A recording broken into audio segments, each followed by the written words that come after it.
வரும்போது உன்னோட சண்டைக்கு பெரிய பெரிய நாடுகள் வருவாங்க. வரும்போது நீ பயப்படாது. அல்லேலூயா.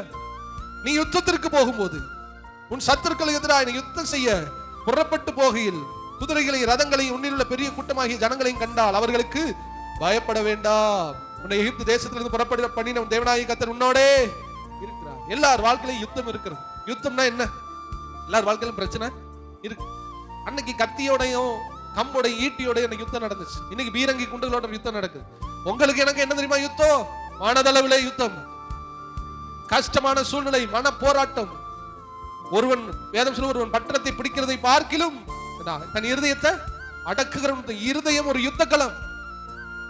பட்டணத்தை பீரங்கி வச்சு குண்டு வச்சு சண்டை போட்டு பிடிச்சிடலாம். உங்க இருதயத்துல வர்ற போராட்டத்தை நீங்க எந்த குண்டு வச்சு எந்த பீரங்கி வச்சு நீங்க பிடிப்பீங்க? உங்க உள்ளத்துல யார் சமாதானத்தை தருவது? உங்க உள்ளத்துல நிம்மதியை யார் தருவது? உங்க குடும்பங்கள்ல வர்ற போராட்டத்தை நீங்க எப்படி ஜெயிப்பீங்க? பெரிய பெரிய போராட்டம், பெரிய பெரிய கடன் பிரச்சனை. இது எந்த துப்பாக்கி எந்த குண்டு முனைகள்ல யுத்த முனையில நீங்க உங்களையே காப்பாத்திக்க முடியும்?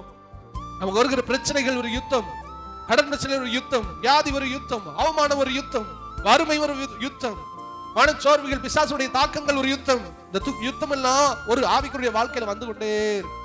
ஆண்டவர் சொல்றாரு, இந்த யுத்தத்தை நீ செய்யும் போது பயப்படாத.